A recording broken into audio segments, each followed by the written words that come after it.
सोचिए एक multi billion dollar company का एकदम चमकता हुआ बोर्डरूम है। हाँ बिल्कुल। वहाँ दुनिया के सबसे स्मार्ट लोग बैठे हैं जिनके पास पैसों की या मतलब संसाधनों की तो कोई कमी है ही नहीं, और दशकों से उनका बाजार पर कब्जा है। सही कहा, उनका पूरा दबदबा होता है। लेकिन फिर भी अचानक से एक छोटे से गराज में बैठा कोई 20 साल का लड़का रातों रात कोई ऐसी नई तकनीक या सॉफ्टवेयर बनाता है जो उस विशाल कंपनी के पूरे बिजनेस मॉडल को पूरी तरह से खत्म कर देता है। बिल्कुल उसे एकदम खत्म कर देता है। तो मैं हमेशा सोचती हूँ कि ऐसा हो कैसे जाता है, और आज के इस गहन विश्लेषण में हम इसी रहस्य को सुलझाने वाले हैं। और ये बहुत ही प्रासंगिक विषय है। हाँ ना, तो हमारे पास आज जॉन पी कॉटर की मशहूर किताब एक्सेलरेट की एक बहुत ही विस्तृत समरी है, और आज का हमारा मिशन है ये समझना कि इस तेजी से बदलती दुनिया में केवल कड़ी मेहनत या बहुत सारा पैसा होना ही काफी क्यों नहीं है। बिल्कुल, वो दौर अब जा चुका है। हम जानेंगे कि कैसे रफ्तार, स्मार्ट थिंकिंग और सही समय पर एक्शन लेना आज के समय की मतलब सबसे बड़ी सुपर पावर बन गया है। ठीक है, इससे थोड़ा गहराई से समझते हैं। ये जो आपने बोर्डरूम और गैराज वाला उदाहरण दिया ना, ये बिल्कुल सटीक है। और सच कहूं तो यहीं से इस पूरी चर्चा की नींव रखी जाती है। अच्छा। हाँ, क्योंकि इंसान स्वभाव से ही सुरक्षा और स्थिरता चाहता है। लोग अपने कंफर्ट जोन में रहना पसंद करते हैं। हाँ, बदलाव किसी को पसंद नहीं होता जल्दी। बिल्कुल। और यही बात बड़ी संस्थाओं पर भी लागू होती है। वे सोचने लगती हैं कि जिस तरीके से उन्होंने पिछले 20 सालों में पैसा कमाया है, वही तरीका अगले 20 साल भी काम करेगा। जो कि एक बहुत बड़ी गलतफहमी है। एकदम सही। इस अध्ययन के अनुसार आज के समय का सबसे बड़ा खतरा बाजार का बदलाव नहीं है, बल्कि उस बदलाव को नजरअंदाज करने का जो अहंकार है, वो सबसे बड़ा खतरा है। कंफर्ट जोन अब आराम करने की जगह नहीं रही है। तो फिर क्या बन गई है? ये विफलता का यानी फेलियर का सबसे बड़ा कारण बन चुका है। वाकई ये एक डराने वाला सच है, क्योंकि हम सब देख रहे हैं कि आज का जो ग्लोबल मार्केट है वो कितना क्रूर हो सकता है। बहुत क्रूर, इसमें कोई शक नहीं है। मतलब आज कंपटीशन केवल उसी शहर या देश की किसी दूसरी कंपनी से तो है नहीं, दुनिया के किसी भी कोने से कोई भी स्टार्टअप अचानक से एक नया आइडिया लेके आ सकता है। हाँ, और वो बड़ी कंपनियों को सीधी टक्कर दे सकता है। और इस अध्ययन में बड़ी कंपनियों की जिस सबसे बड़ी कमजोरी की ओर इशारा किया गया है वो है उनका पारंपरिक पदानुक्रम, मतलब जिसे हम ट्रेडिशनल हायरार्की कहते हैं। हाँ, इसे थोड़ा विस्तार से समझना जरूरी है कि ये हायरार्की असल में काम कैसे करती है और क्यों ये आज एक इतनी बड़ी समस्या बन गई है। बिल्कुल, बताइए। देखिए, पारंपरिक हायरार्की जो है वो औद्योगिक युग की देन है। बिल्कुल। उस समय फैक्ट्रियों को स्थिरता चाहिए थी, काम को बिना किसी गलती के बार बार दोहराना होता था, जैसे कोई असेंबली लाइन हो। एकदम सही। इसलिए एक सिस्टम बनाया गया जहां हर छोटे बड़े फैसले के लिए एक चेन ऑफ कमांड होती है। अगर किसी जूनियर कर्मचारी के पास कोई नया आइडिया है तो उसे पहले अपने मैनेजर को बताना होगा, फिर मैनेजर अपने बॉस को बताएगा। हाँ, और फिर वो प्रस्ताव किसी कमिटी के पास जाएगा। हफ्तों तक कागजी कार्रवाई होती है और मतलब अनगिनत मीटिंग्स चलती रहती हैं। पहले के समय में ये सिस्टम बहुत अच्छा काम करता था, क्योंकि तब दुनिया इतनी तेज नहीं थी, है ना? बिल्कुल, तब बाजार को बदलने में सालों लगते थे। ये पारंपरिक हायरार्की मुझे बिल्कुल एक बहुत भारी पुरानी मालगाड़ी की तरह लगती है। मतलब ये मालगाड़ी बहुत स्थिर तो है, अपनी पटरी पर सुरक्षित रूप से चलती है और बहुत सारा सामान एक साथ ढो सकती है। हाँ, ये एक अच्छा रूपक है। जब तक रास्ता सीधा है तब तक कोई दिक्कत नहीं है, लेकिन अगर अचानक सामने कोई रुकावट आ जाए या बाजार की मांग के हिसाब से तुरंत रास्ता बदलना पड़े तो ये मुड़ नहीं सकती, बिल्कुल नहीं मुड़ सकती। इसे रुकने में ही मीलों लग जाएंगे। और दूसरी तरफ वो जो छोटे स्टार्टअप्स हैं वो किसी तेज स्पोर्ट्स कार की तरह हैं, जो किसी भी गली में तुरंत मुड़ सकते हैं। हाँ, और अवसरों का फायदा उठा सकते हैं।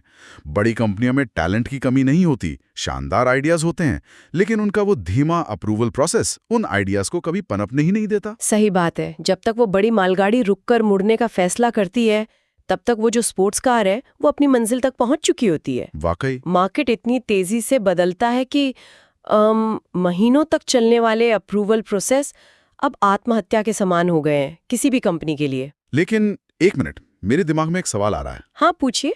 अगर हम सिर्फ रफ्तार की बात करें तो क्या किसी भी संस्था को चलाने के लिए नियमों और एक ठोस स्ट्रक्चर की जरूरत नहीं होती? मतलब अगर हर कोई अपनी मर्जी से बिना किसी अप्रूवल के तेजी से फैसले लेने लगेगा तो क्या चारों तरफ अराजकता या कह लें कि अफरा तफरी नहीं फैल जाएगी? ये एक बहुत ही वाजिब सवाल है। क्योंकि बिना नियमों और स्थिरता के तो कोई भी संस्था ताश के पत्तों की तरह बिखर जाएगी ना? ये एक बहुत ही व्यवहारिक शंका है और लेखक जॉन कोटर ये बिल्कुल नहीं कहते कि हायरार्की पूरी तरह से बेकार है या उसे खत्म कर देना चाहिए। अच्छा, तो फिर उनका क्या मानना है? रोजमर्रा के ऑपरेशंस को चलाने के लिए, सैलरी बांटने के लिए, क्वालिटी कंट्रोल के लिए और संस्था को बिखरने से बचाने के लिए नियम और अनुशासन बहुत जरूरी हैं। स्थिरता के बिना तो कुछ भी टिक नहीं सकता। हाँ, वो तो है। और यही वो जगह है जहां से इस अध्ययन का सबसे क्रांतिकारी कॉन्सेप्ट निकल कर आता है, जिसे वो डुअल ऑपरेटिंग सिस्टम कहते हैं। डुअल ऑपरेटिंग सिस्टम मतलब दो अलग-अलग प्रणालियों का एक साथ काम करना। हाँ, और यही इस पूरी समस्या का समाधान है। कोटर के अनुसार आज के दौर में संस्थाओं को केवल एक ढांचे से नहीं चलाया जा सकता। उन्हें एक दोहरी कार्यप्रणाली की जरूरत है। इसमें पहला सिस्टम वही ट्रेडिशनल हायरार्की है, जो रोजमर्रा के मैनेजमेंट, रिपोर्टिंग और संस्था की स्थिरता को संभालता है।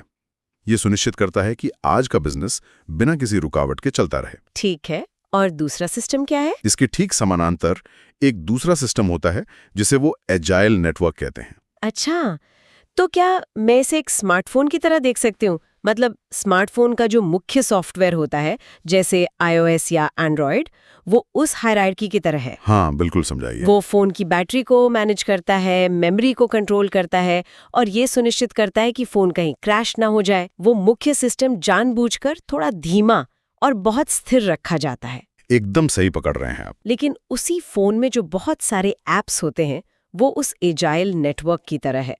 मतलब हम अपनी जरूरत के हिसाब से बिना पूरे फोन के सॉफ्टवेयर को बदलें तुरंत कोई भी नया ऐप डाउनलोड कर सकते हैं या उसे अपडेट कर सकते हैं। ये बहुत ही सटीक तुलना है।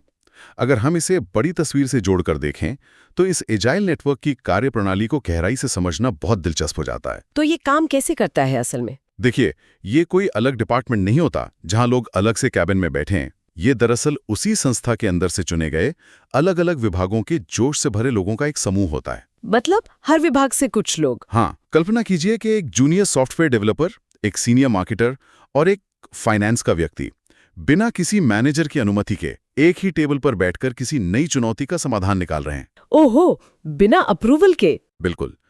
वे पारंपरिक नियमों की परवाह किए बिना तेजी से नए आइडियाज पर काम करते हैं। वे संस्था के लिए एक तरह से रडार का काम करते हैं, जो आने वाले खतरों और नए अवसरों को तुरंत पहचान लेते हैं। और सबसे कमाल की बात मुझे ये लग रही है कि ये दोनों सिस्टम एक दूसरे से टकराते नहीं हैं। स्मार्टफोन के बेसिक ऑपरेटिंग सिस्टम और ऐप्स की तरह ही हायरार्की और अजाइल नेटवर्क एक साथ मिलकर काम करते हैं। यही इसकी खूबसूरती है। हायरार्की वर्तमान को सुरक्षित रखती है और अजाइल नेटवर्क भविष्य का निर्माण करता है। जब ये दोनों एक साथ काम करते हैं, तभी कोई संस्था असली ग्रोथ हासिल कर पाती है। यही इसका मूल मंत्र है। लेकिन यहाँ एक बहुत बड़ी व्यावहारिक चुनौती भी सामने आती है।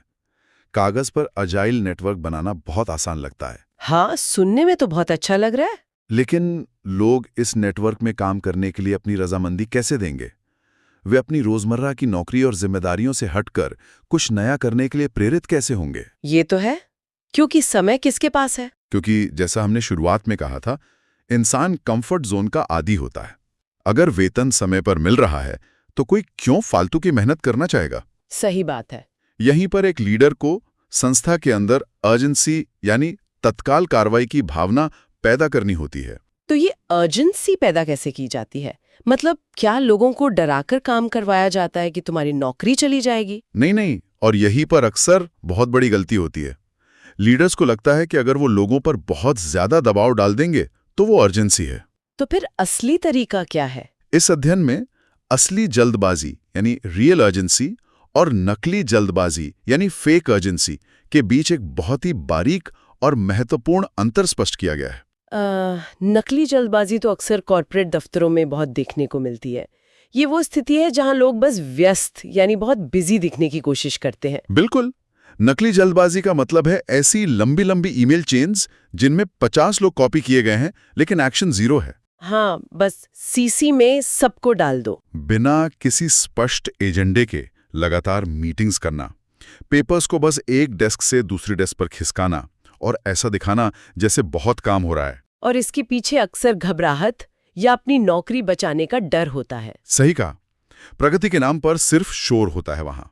इसके विपरीत रियल अर्जेंसी का मतलब है बाजार के किसी नए अवसर या खतरे को पहचानना और बाहरी दुनिया पर ध्यान केंद्रित करते हुए तुरंत स्मार्ट तरीके से कोई ठोस कदम उठाना। लेकिन अगर किसी ऑफिस में हमेशा एक बहुत हाई एनर्जी, हमें ये आज ही करना है वाला माहौल रहेगा, तो क्या एक समय के बाद लोग थक नहीं जाएंगे?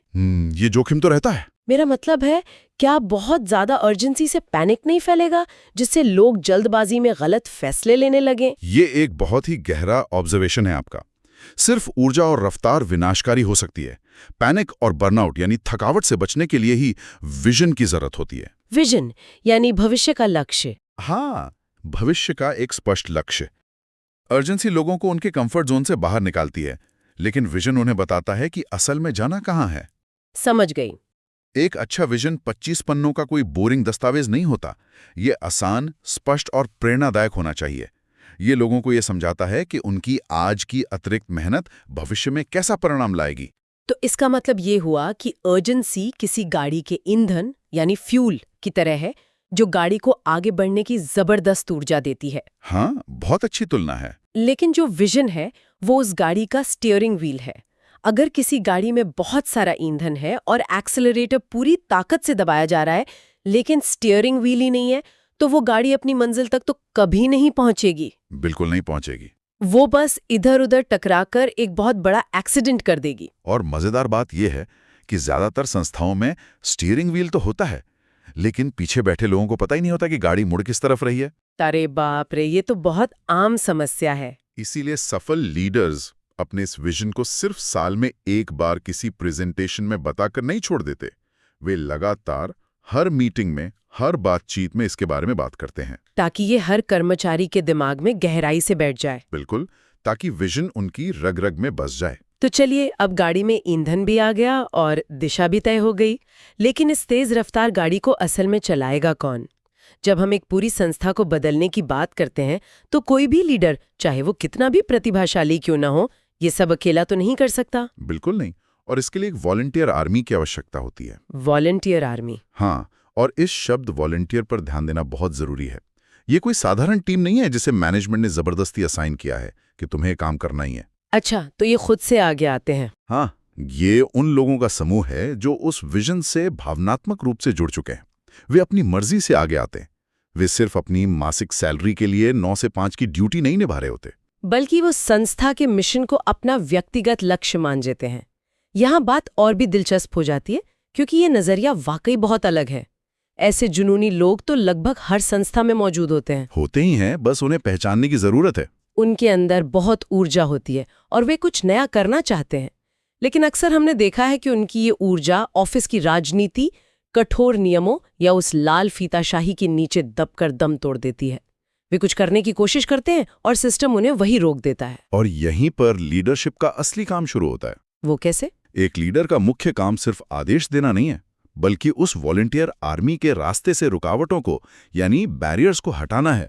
ये रुकावटें कई तरह की हो सकती हैं। जैसे कि कोई नियम या पॉलिसी? हाँ, मान लीजिए कि एजाइल नेटवर्क की एक टीम किसी नए सॉफ्टवेयर का प्रोटोटाइप लॉन्च करना चाहती है, लेकिन संस्था का नियम है कि किसी भी नए काम के लिए लीगल टीम से अप्रूवल लेने में 3 महीने लगेंगे। ओहो, 3 महीने? तब तक तो बाजार बदल जाएगा। बिल्कुल। अब वो टीम तो हताश हो जाएगी।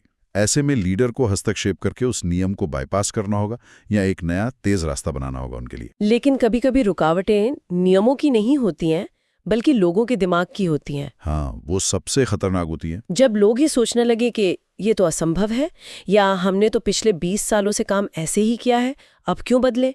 तो इस मानसिक रुकावट को कोई लीडर कैसे तोड़ेगा? ये सबसे जटिल चुनौती है।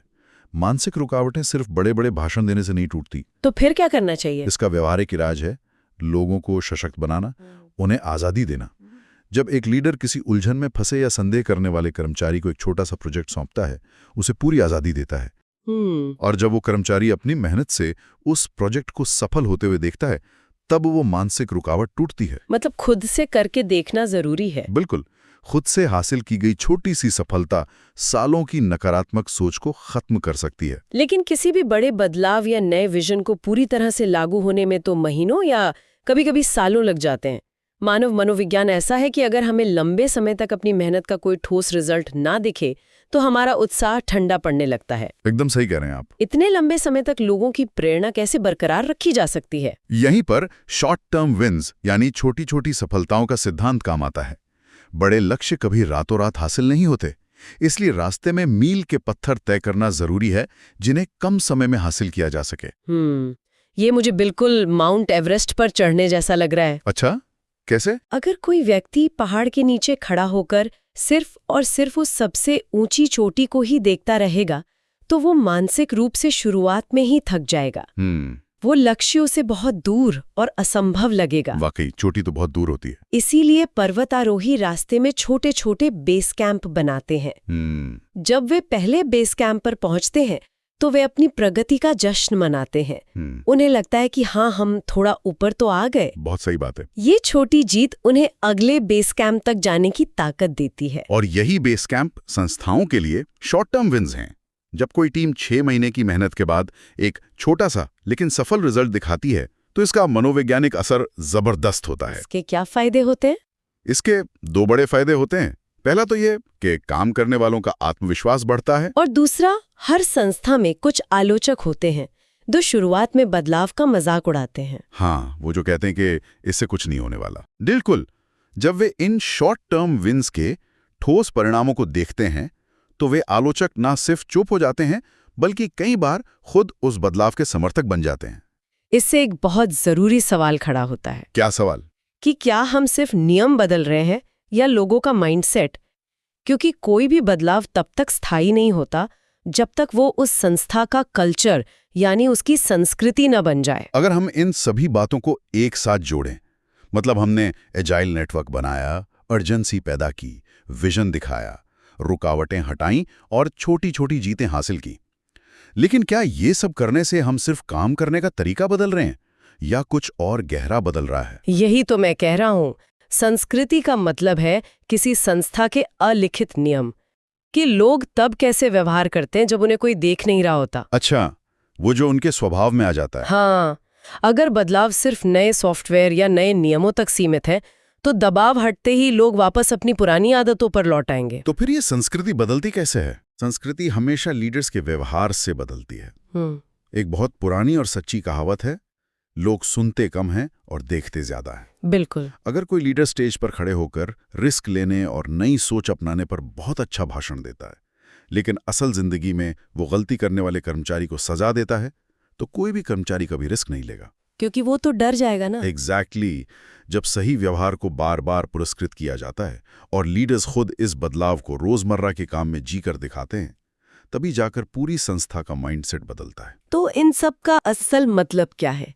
आज के इस पूरे विश्लेषण का अंतिम निष्कर्ष क्या निकलता है? निष्कर्ष ये है कि भविष्य उन्हीं लोगों और संस्थाओं का है जो तेजी से सीखते हैं और जो लगातार बदलती दुनिया के अनुकूल खुद को ढाल सकते हैं, जो अडेप्ट कर सकते हैं। हाँ, जो अनिश्चितता से घबराते नहीं हैं बल्कि उसमें अपने लिए नए अवसर खोजते हैं। वे दुनिया के बदलने का इंतजार नहीं करते, वे खुद पहल करके बाजार को बदलते हैं। वाकई लीडरशिप किसी कुर्सी, टाइटल या पद का नाम नहीं है, ये एक माइंडसेट है।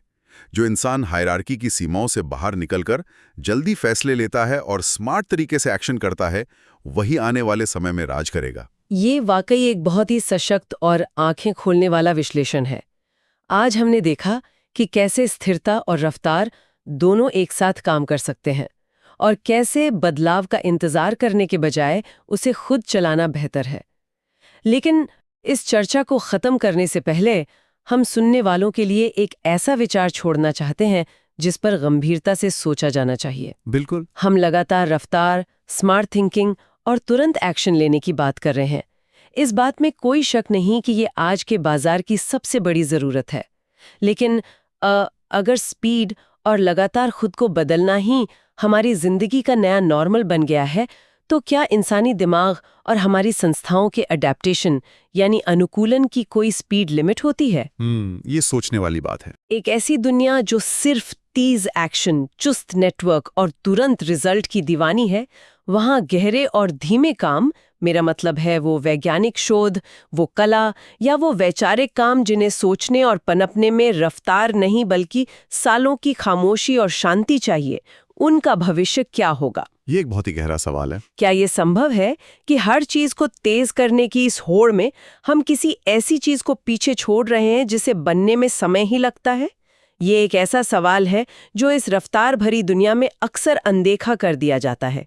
इस पर जरूर विचार कीजिएगा। आज की चर्चा में बस इतना ही। सुनते रहिए और नई चीजें सीखते रहिए।